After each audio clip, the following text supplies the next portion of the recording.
Irreverent, entertaining, cool. You're listening to LA Talk Radio.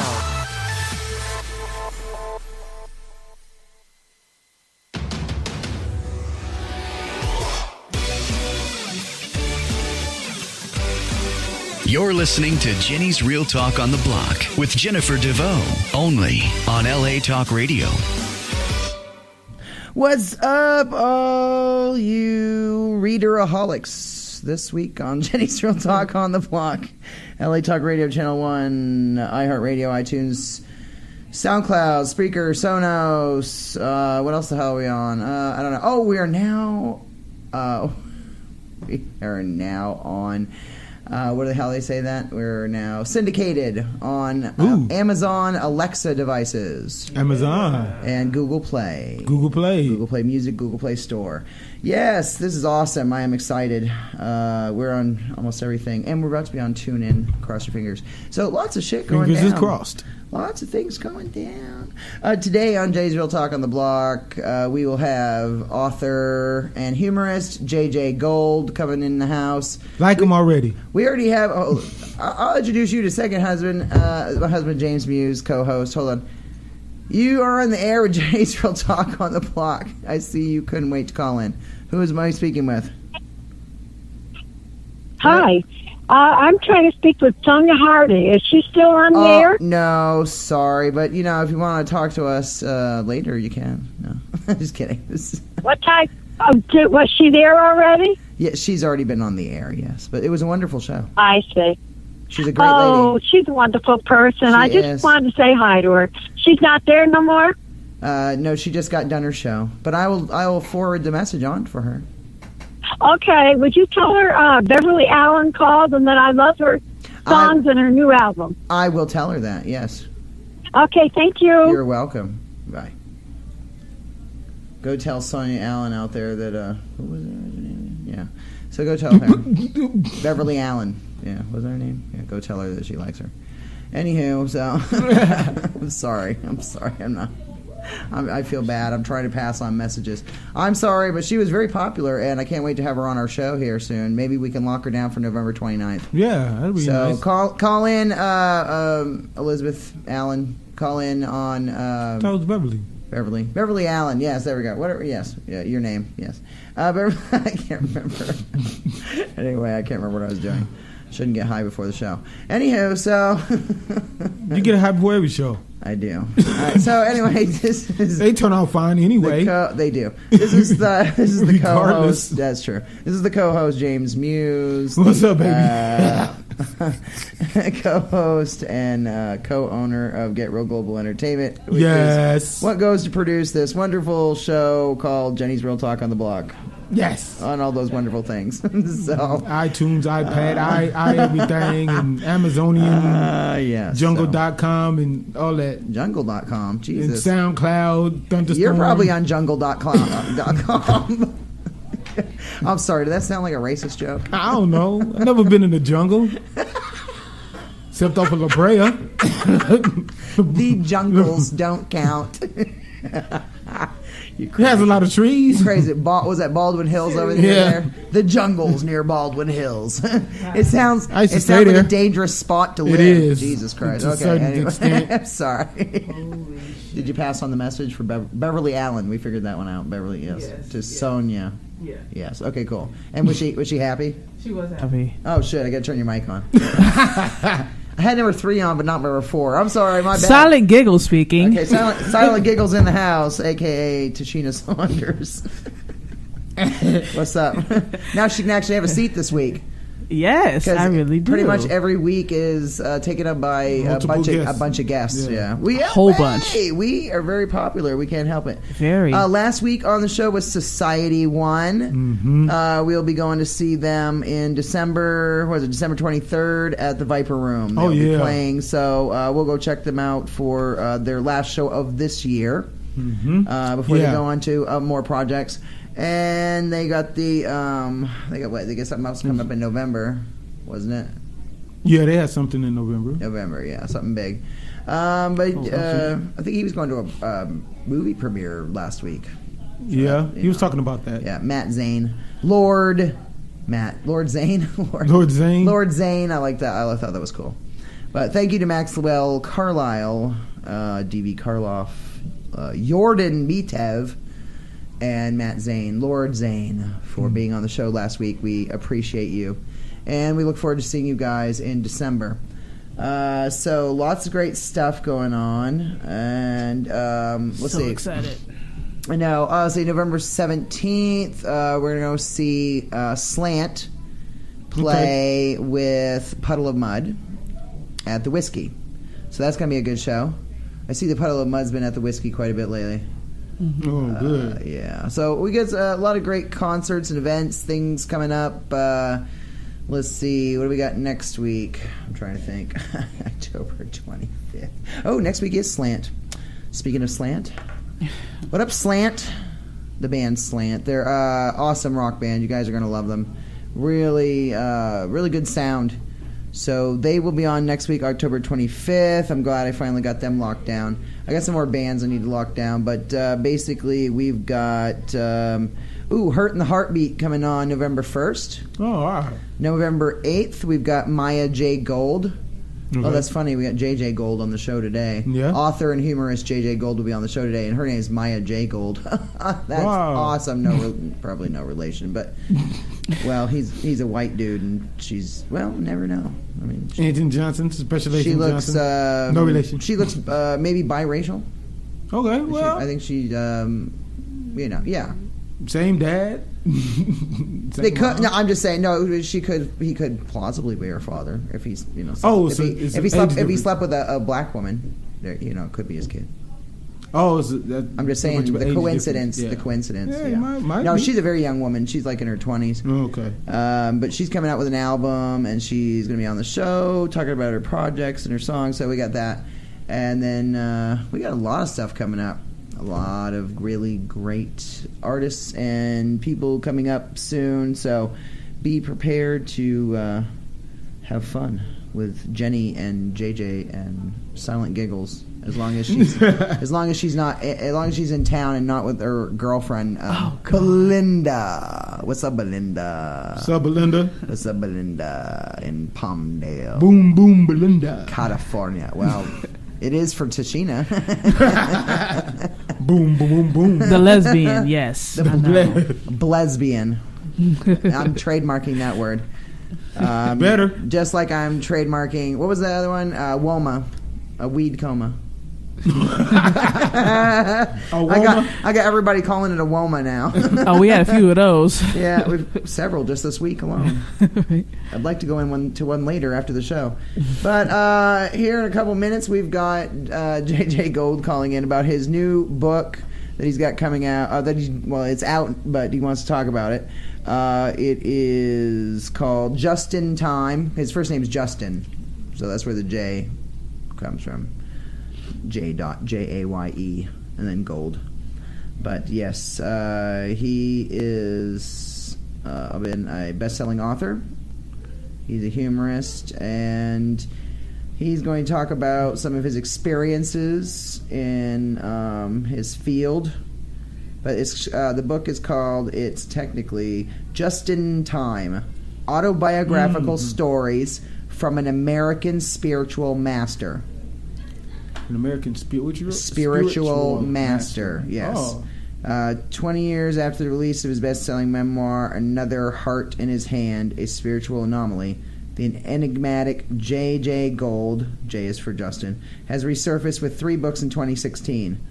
Okay. So he went away for a little while, but he came back with very strong with 3 books, which is good. His latest, Just in Time, Gold incorporates uniquely entertaining autobiographical stories and revolutionary points of view to deliver a cliche-free recounting of his progression from ordinary Bronx kid to philosopher and spiritual teacher. Oh, good. So I think it's a pretty interesting book, and he's been working on this his whole life. He's been in this field for like 35 years or so. Oh, okay. Yeah, very interesting. And I think we could learn a lot from this kind of a person. Yes. Yeah. Yes. He is currently living in the Sierra foothills of Northern California, which is where he's going to be calling us from, where he works with several dozen seekers of truth Sounds like a hippie commune. I'm just kidding. I'm sorry. Sorry, JJ. Sorry. I'm sorry. When I read that earlier, I had that just popped into my head. But anyway, I can't wait for him to call in. So we can Hippies seem like nice people. He's a guru. It says, over the years, he has deliberately resisted the trend to become a traveling guru with thousands of followers around the world in favor of preserving an element that he considers precious. That of maintaining opportunities for developing an actual teacher-student relationship. He is available to anyone who seeks his guidance. Ooh, I hope this is him. You are on the air with Jenny. Who is this? j-jaye-gold? That's who you got. You got j-jaye-gold, Jennifer. Yes, we were just talking about your book and the title. I thought it was very interesting. Yes. Well, it was my nickname for a long time as a kid. That's funny because my husband's nickname is JJ. How you doing? How you doing, JJ? I'm doing great. Good to hear you guys. This is him. Yeah, we were talking about I liked how your book was called Just in Time. It was like, double meaning, double. Yeah, right. I like the play on words. I thought it was cool. Well, when I was a kid, it wasn't a play on words. It was like a make fun of. You know what I mean? Oh, that's. It was like so just in time, because I was an early Justin. There wasn't so many Justins around then. Oh, okay. Interesting. Yeah. Well, you want to talk about the book? I thought this was interesting, what you were talking about. And do you want to clarify on it more? I mean, like what this book means to you? I mean, the title alone is very interesting. So, well, it's a bunch of stories, basically from my life, all true stories, places I've been to, things I've done, and things I learned from stuff I've done. So I've traveled all over the world. I've been to a lot of places. I've done a lot of things, and a lot of professions and a lot of skills and a lot of interactions with people. And so I put together a lot of stories, and I figured it was time to write them all down. Wow. What would you say in your travels would be the most interesting thing you've ever experienced? I mean, the sense of just like wonderment or awe. Yeah, right. Well, I got most of my stories are you might say understated, big lessons from ordinary things happening. But I could tell you about one that's humorous, because funny things are easier to learn from than painful things. You know what I mean? That's true. Yeah. I agree. Yeah. So I could tell you one that I wrote about. I was I don't know if you know what a drive-away car is, but it used to be that you could drive somebody's car from a place to place, and they would pay for the gas, and you would get to use the car. So I was going, I think, from Los Angeles up to Seattle, and so I went to one of these agencies, and they gave me a car to drive, and you go to the person's house and pick up the car. And when I went to the person's house, I picked up the car, and they were telling me, look out for this and be careful of this and stuff like that. And then I got in the car, and I'm allergic to cats. So I looked in the back seat, and there was a shitload of cat hair in the back seat. Oh no! So I had to drive this car for 1,500 miles with the cat hair in the back. So what I did, it was winter too, so it was okay down around. I kept the windows open. It was okay down around San Diego and L.A. and San Francisco. But once I got up into Oregon, it started to get cold, and I had to keep the windows open and rolled down, and so I was freezing my ass off, with my head out the window, and my hands were freezing and like that. And eventually, I got to Seattle, and I returned the guy's car, and so I went to his house and knocked on the door. He opened the door, and seemed like a nice guy. There was a couple of dogs there, and the minute I saw the dogs, I realized how stupid I had been, because it wasn't cat hair in the back; it was dog hair, and I'm not allergic. So I went 1,500 miles and froze my ass off because I made an assumption of something bad that happened, and I did everything to protect myself from the bad thing that happened, but the bad thing hadn't happened. So that's kind of a life lesson, you know. We get we meet somebody and we think they're a problem, and we start doing all kinds of shit so that to protect ourselves from the problem, and it turns out they're no problem at all, you know. That's crazy. Wow. Major. What would you say was one of the most interesting places you've ever traveled to? Well, I've been to South America a lot of times, and I've been in the Andes Mountains, and I've climbed around there, and it's a pretty interesting place because the people in the villages have a very different view of things. You know, they've lived there for generations, and they have simple lives, and they're weavers. And I ran into one lady who was she was a weaver, and I wanted to buy one of her weavings, you know, cloaks. They're called mantas in Spanish, and so I asked her, can I buy one of these things? And she had a pile of them there, and she said, no, you can't buy those because we have a pile over there. People they use them for births and they use them for deaths.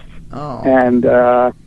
And so she said, well, she explained to me that her philosophy was that it was a long time before you're born, and it's a long time after you die, but while you're alive, it is not such a long time, so it's not that big a deal. So the mantas that were the biggest deal was the ones they were born in and ones they were dying, but the ones in between weren't such a big deal. And I thought that was cool, and those, you know, because we're so self-important about what we do, so we don't really get the idea that life is short and you got to be a good person and do good stuff, and so lessons like that are really easy to learn in third world countries because people are simpler. You know, they're willing to talk to you. They don't got so much of an agenda that they're selling something or they wanted something. You know what I mean? Yeah, it's not America. Sorry. Now, you said you've traveled all over the world. How many languages can you speak? You must be able to. Must know quite a bit. Well, I can understand a few, but I've never been good at that. You know, I took French for junior high school, senior high school, a couple of years in college, and I always hid in the back of the room behind somebody's head because I was never very good. I was trying not to get the teacher to ask me stuff, but from all that exposure, I understand languages, but speaking them, I'm pretty weak. Oh, okay, I got you. But I do good in English. Okay. I bet you wish you hadn't, sat behind the teacher, the kid in the back of the class with your head hiding now, though. I'm just kidding. No. Yeah, can you relate to that? Yes, yes, I can.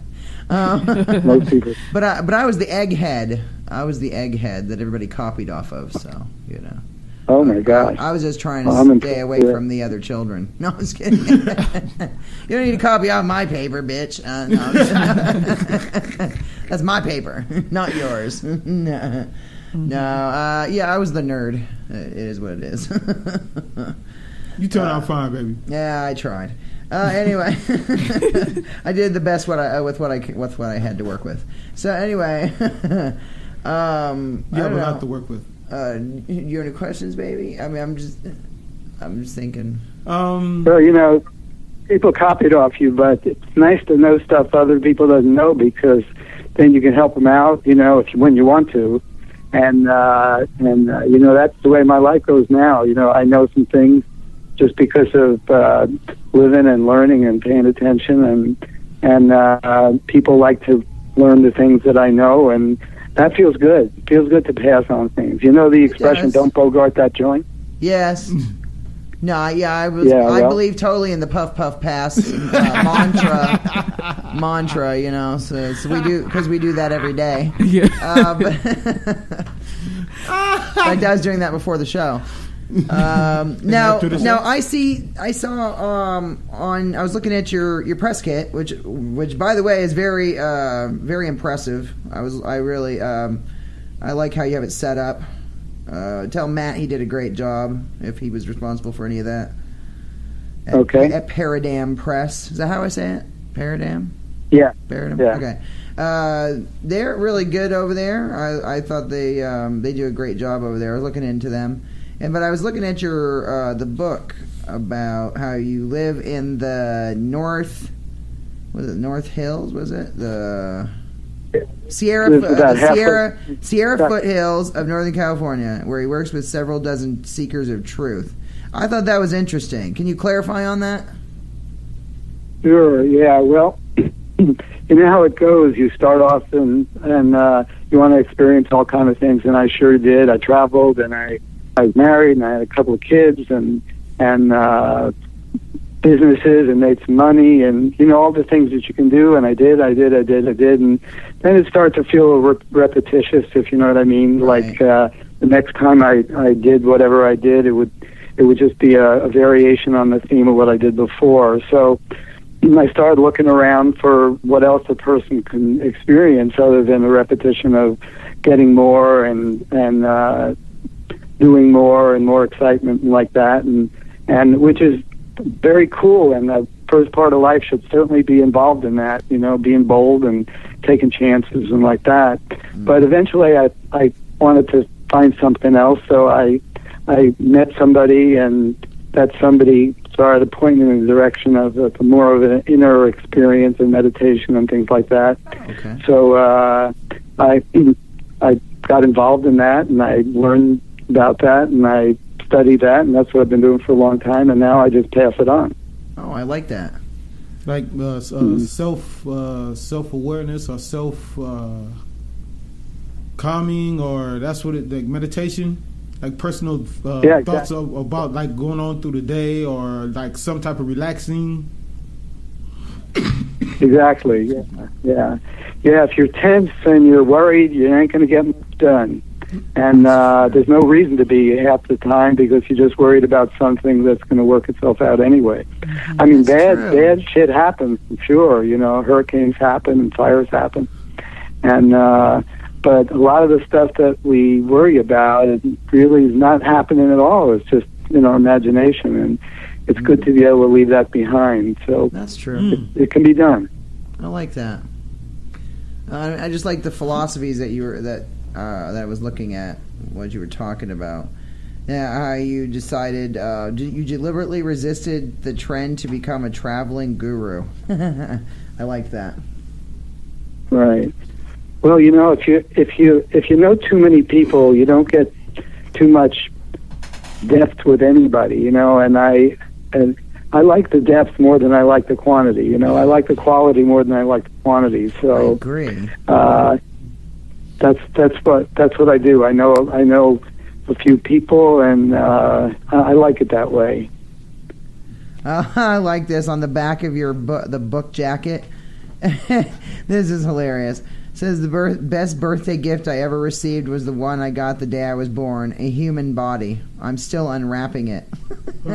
Trying to figure out how all this sophisticated high-tech equipment is supposed to be used. I love that. That was hilarious. Right. Mm-hmm. That's really funny. That's the case, Jennifer, because, I mean, the things that we do don't take very much, People don't challenge themselves very much, It's mostly what's the easiest way to do it and what's the easiest way to get it and stuff like that. And we don't challenge ourselves very much. The things that are hard for us, we pretty much stay away from. And that's selling ourselves short, because human beings really can do a lot, can really get to a lot of depth. And, like this last thing that happened with these, with the fires and the hurricanes, people came out and helped each other and friendly, and you know what I'm saying? It's like really, really humanitarian people all over the place. Right. But usually that doesn't happen. It just doesn't happen, and people have that capacity, but it takes a hurricane to bring it out, and that's too bad, because it's there. That is too bad. I mean, there's such great levels of, I don't know how you want to say it, giving. I mean, I've never seen so many people going out there and trying to help and rebuild and raise money and all those things. I thought that was very great. But, I mean, yes, you're right. It doesn't happen all the time, and it should. More people should be helping. Shouldn't have to wait till. No, we should help we should be helping each other, lifting each other up, not tearing each other down. Shouldn't have to wait until a tragedy happens. For sure. Yeah. Well, if a person's busy making sure that they're okay and worrying about stuff and feeling in danger all the time of some little thing or reputation or somebody not liking them, if people worry about that a lot, then they don't really have time for helping anybody else. But if you can leave some of that stuff behind, then there's really a chance that the natural thing is if you leave some of that stuff behind, you got extra. And if it's extra time or extra money or extra good wishes, it comes out. People are good, even though a lot of times there's a lot of asshole behavior. There's beneath it, there's goodness. Just people are scared and worried and taking care of themselves a little bit too much. Yeah, I agree with that. More people need to be giving and helping of each other than just, It doesn't take much.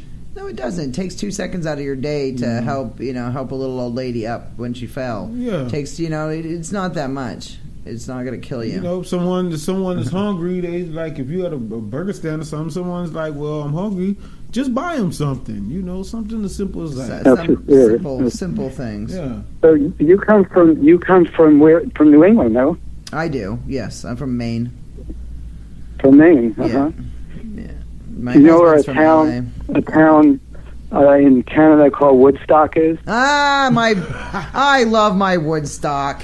I always go over there for fries and gravy. What? Fries and gravy.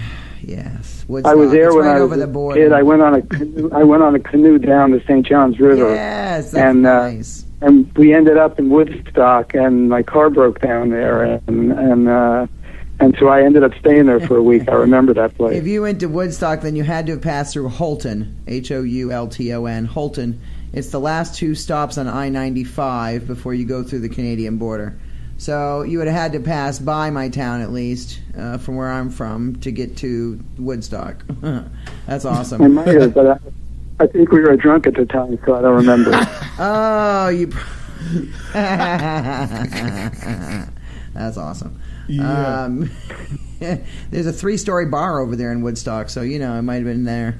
Ooh. That I remember. That burnt down. But since then, yeah, there was a 3-story bar there. Damn. I can't remember the name of it off the top of my head, but we used to go there all the time. Yeah, I remember. Woodstock's awesome. It's not that big, but it's It's a fun little place. Yeah. Well, that's cool. I like that. New England. I have lots of stories from the New England. Well, I grew up in New York City, so cool. And that's where I graduated from, New York City. Streets in New York City was my education, and I lived there for 25 years. And oh wow! And then I moved to the West Coast from there. Now, have you always lived up there where you are in the Sierra foothills, or have you ever lived like down here in L.A. or anything like that?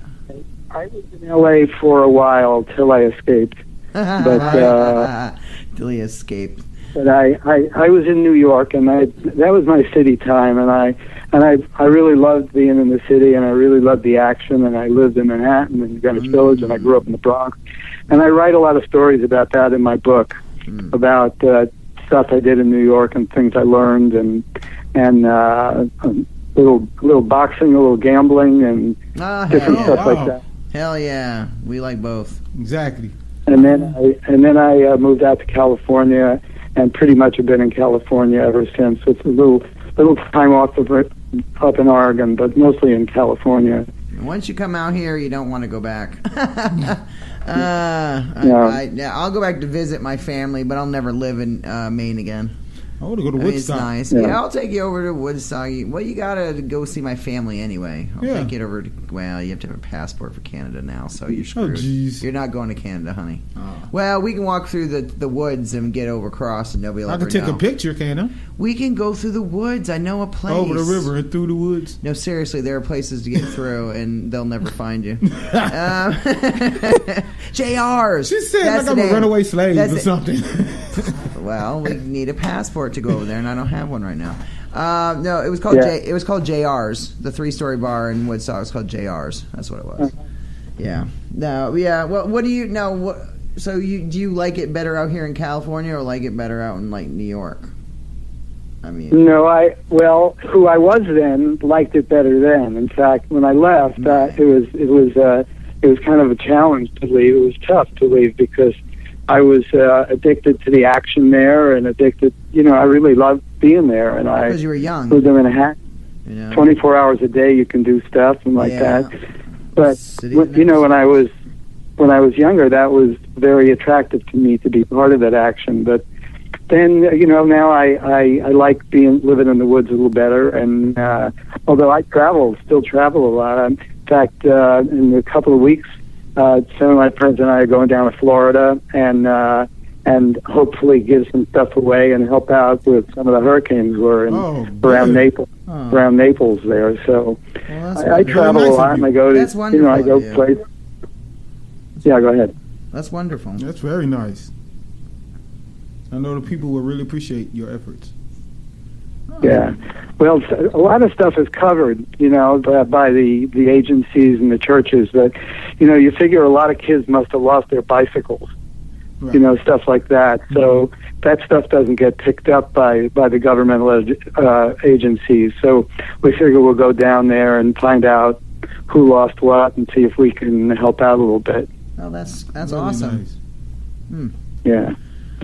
That's very. So I live in the woods, but I travel a bunch. I still travel a bunch. I go, I go to Asia, go to Europe, and go around the U.S. and so I still go a lot, so I'm not hiding out in the woods or nothing, but, I was just in L.A. Well, I was in L.A. and I did the talk at USC, so I went down there for a few days. How did that go? I'm sorry I wasn't able to make it. Something happened. It was different. It was different because it was students, and the dean was there, and he kind of interviewed me, and he talked about stuff that really surprised me about the problems they have with kids and suicides like that on the campus. Really smart kids with good futures and who are really fucked up. And he said the statistics are really terrible. I wasn't aware of that at all, but that was interesting, and it was good. A lot of people showed up, and we talked for a while, and the dean and me, and then we showed some videos of places that we've gone and stuff that we've done, and so it was a lot of fun for me. I don't know about the other people, but I had a lot of fun.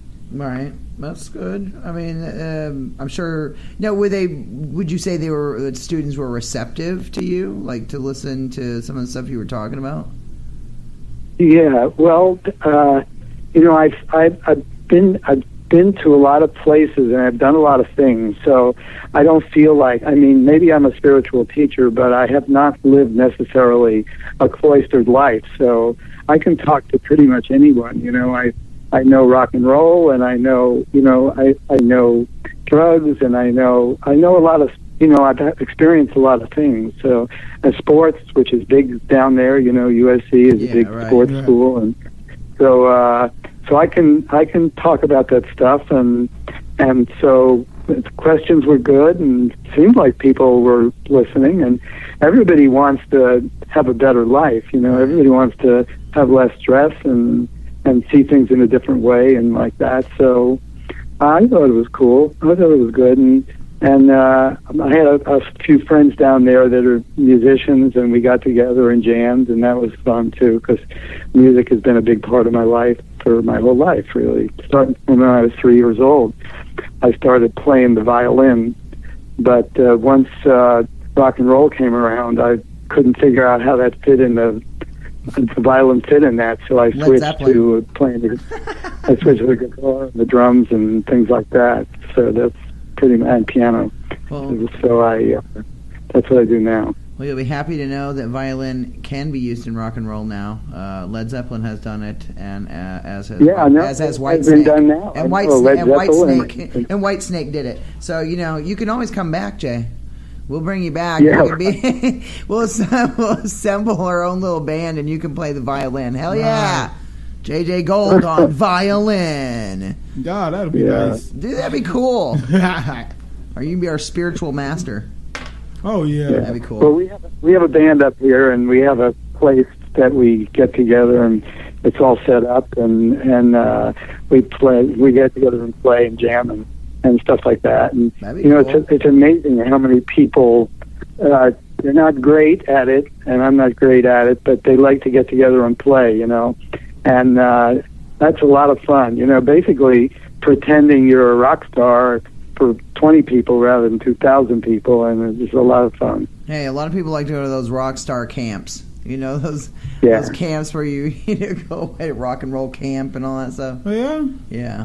People pay to go to these camps, and you get to live like a rock star. You get to play instruments. The whole 9 yards. You have the whole rock star. That sounds fun. Experience. How much is it? Yeah, fantasy. There's like fantasy camps and stuff. Oh. I don't know, but we can go because trust and believe, I'm down for that too. Anyway. I see here you've acted off Broadway even. Look at you. No, I almost did. I went to an interview. You almost did, okay. I was friends with a guy called named Peter Falk. I don't know if you ever heard of him. I love Peter Falk. Columbo. We love Peter Falk. That was the guy with the trench coat, right? Yeah, dude. He was in The Princess Bride. He was reading to the kids. Yeah. I love Peter Falk. Well, we were friends, and I was taking a walk with him one day. We used to hang out at the same pool room together, and just when he got started, and we were taking a walk, and he said, "Well, come on in. I want to stop in this visit near Broadway in New York." We stopped in, and there was an interview going on, and so we were sitting and listening, and he said, "Hey, why don't you get up there and try it? Why don't you get up there?" And I said, "No way, am I going to do that?" But he just kept pestering me, and I got up there and I read for the producer, and the producer wanted to give me the part. It was a small part, but he wanted to give me the part that I didn't. It wasn't the direction I was going in, so I didn't do it. But the closest I got to Broadway was the pool rooms around Broadway. That's crazy. Hello? I always like Peter Falk. He looked like would have been a cool guy to hang out with. Yeah, especially he's a cool guy. He's not alive anymore, unfortunately. Unfortunately. He's definitely a cool guy to hang out with. Well, I see here that you've been all over the place. You've been in such exotic locations as Afghanistan, India, Algeria. Wow. You've been all over. Well, what would you say, India, how was that like? I'm just curious. India is not one of my favorite places. It's tough to travel, and it's very crowded. Okay. It's an experience like nothing else, but it's... I don't think I go back there. There's places I've been I go back to, but that's not one of them. If you like crowds and a lot of complexity and food you're almost sure to get sick on and like that, India is the place to go. But it is in a spiritual way very different than the U.S. and any place in the West. It's really different. And it's interesting in that way because they grow up that way. They grow up with interest in spirituality, and so I found that very interesting. But I found it hard to travel around in. I've been in places where it was hard to travel around. I was in Algeria and actually crossed the Sahara Desert with some people, and that was hard to travel around, but not in the same way as India. India is just very crowded. I'm reading here, you were brought up in a Jewish, Russian Orthodox Christian, and Muslim immigrant family in the Bronx. Yeah, unusual. I'm just like, how is that all possible? No, I'm sorry. My son's father was a Russian Jew, was Russian Jewish. His family was Orthodox, but him not so much. I grew up in the Christian family, but we didn't have the Muslim thing, so... That'd be interesting that you grew up with all of that. All the faiths. All that going on in one family. Wow. Yeah, right. Well, they all came over from Europe. His whole village escaped some violence there in Europe, and they were all different religions, and they came over together, and they settled together, and they intermarried. So I ended up living in the Bronx in a family where all those religions were representative, and they all made their play for me. They all wanted me to join up, but I just didn't. I found it hard to get into any of them. All they seemed to do was argue with each other, so that wasn't very attractive to me. But I certainly got exposed to Islam, and I got exposed to Judaism, and I got exposed to Christianity, and it served me for sure. I didn't like it so much at the time, but it certainly served me for sure in my life. Would you say that you follow any particular belief system now, or nothing formal. I just basically what I understand and what I've come to understand, and I've been exposed to different stuff, and like I've been around Hinduism and I've been around Buddhism, and there's a lot of following going on, and I think that people can really, if people really try to go inside themselves, they can figure out what's right and what's wrong and what's good and what's bad. I think people have that capacity within themselves, and following leaders is just not such a good thing. Right. I believe in like his philosophy very I believe much. In being a good person, doing what you're supposed to do, and helping others, and I don't prescribe to any one belief system. I'm because it seems like I'm non-denominational. I don't do organized religion. I'm the same way. Yeah, me too. I don't do that. I grew up Christian. My family was Baptist and or Catholic. I grew up in that, so I know, but I've never prescribed. I like how you were talking about the spirituality. I like that more. Just being a good person and doing what you're supposed to, knowing right from wrong. Yeah, but you automatically know that for the most part. You're supposed to, but there are people in the world that there's still there's still evil people in the world that do things that are just, that is what it is. But Peru. What was Peru like? That's interesting. I see you've been to everywhere. You were a New York hustler. I like that. You've had quite an exciting life. You've been all over. You've done a lot of stuff. I still do. That's great. No, but it's wonderful that you're still doing that. You're still going and you're still traveling and you're still, doing what you want to do and living how you want to live. And that right there is something that could be taught to other people.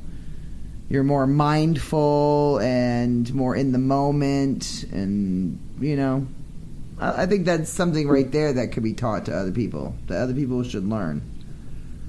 Those are two important things that you mentioned, mindful and in the moment. Those are two things, because living in the future and the past and is just, having memories is important, and looking forward to things is important, but it can't be everything, because there's stuff going on in the moment that you really can miss if you're in a hurry to get somewhere, so rushing around is not such a good thing.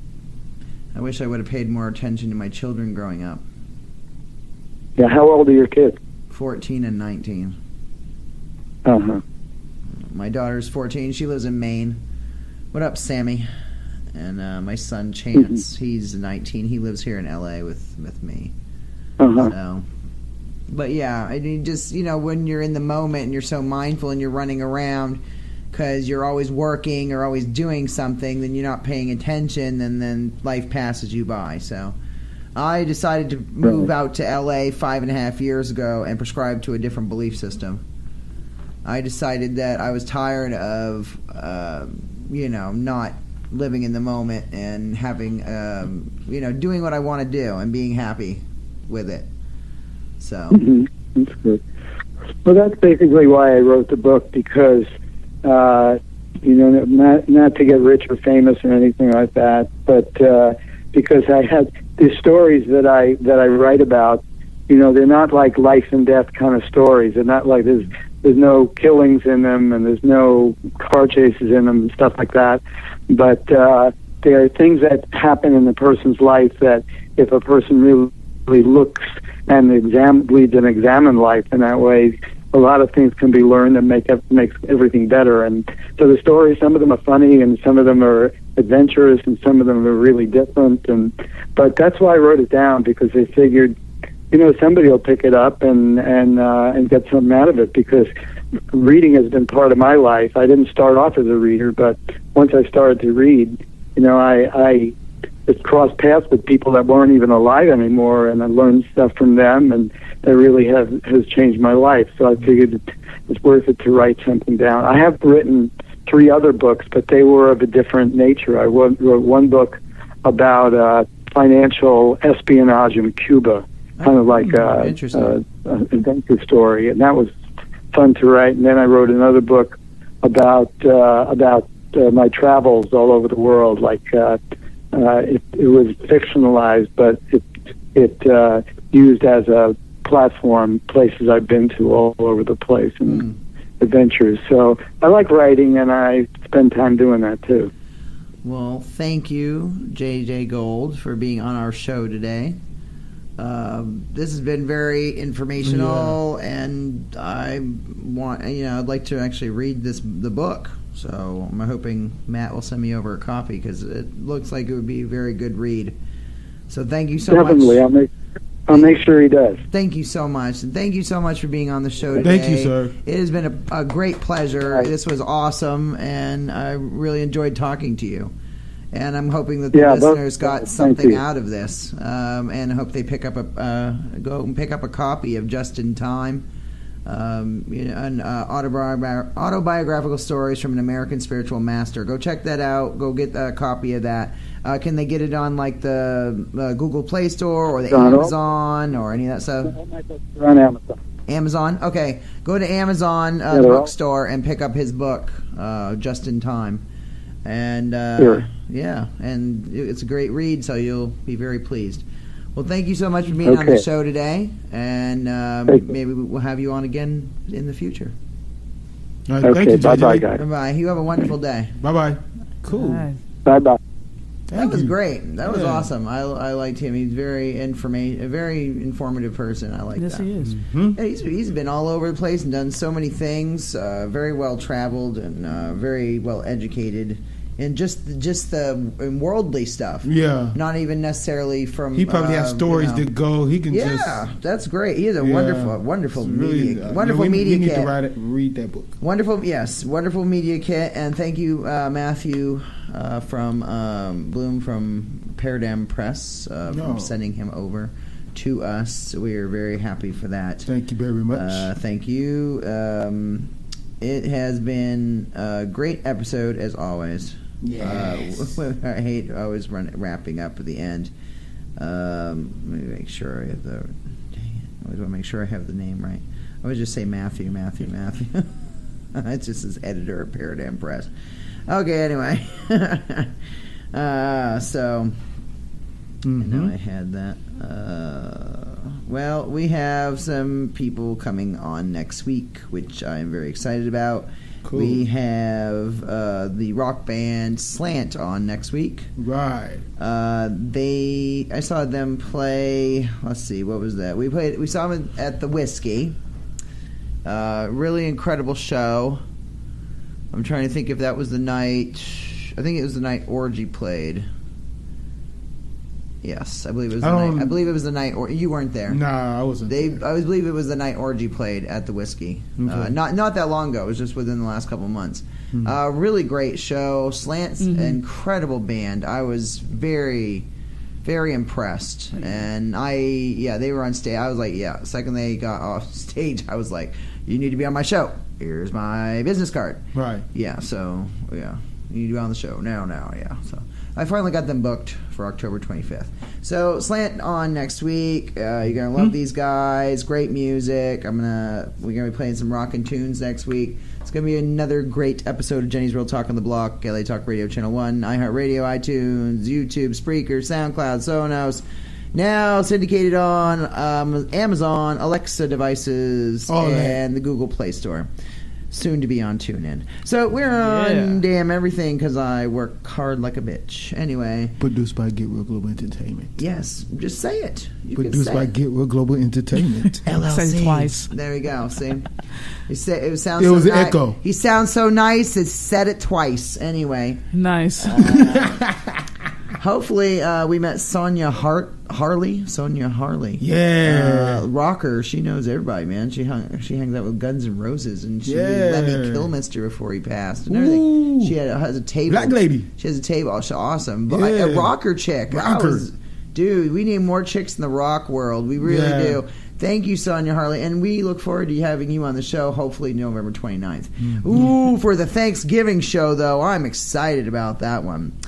So November 15th, I finally filled that spot. Melody Allen from Wiggin' Out Radio is going to be on the November 15th show. All right. And Wiggin' Out TV. Ooh, exciting things to come. Right on. So we got Melody Allen from Wiggin' Out Radio, Wiggin' Out TV coming on November 15th, November 22nd. The fucking Thanksgiving show is gonna be the incredible heavy metal band Kill Set. Yes, Kill Set. Set of kills. You're gonna love these guys. Saw them at the Whiskey. Freaking awesome. Yeah. And then November 29th, hopefully, will be Sonia Harley. Cool. I'm still working on some stuff. And then lots of authors and other bands coming in December and beyond. So we have been on the air for about 8 months now. Wow. Something like that. So we're going strong. I think okay. this is our 32nd episode. So thank you for all our listeners out there. Thank you, everyone. In Thank Radio you. Land. Tune again. And we will talk to you again next week on Wednesday, as usual. Every Wednesday, don't forget, 3 to 4 p.m. Pacific Standard Time. Every Wednesday, we'll be rocking out and bringing you wonderful things from the world of entertainment and beyond. See you next Wednesday. Gotta go. Bye. Bye. Peace out.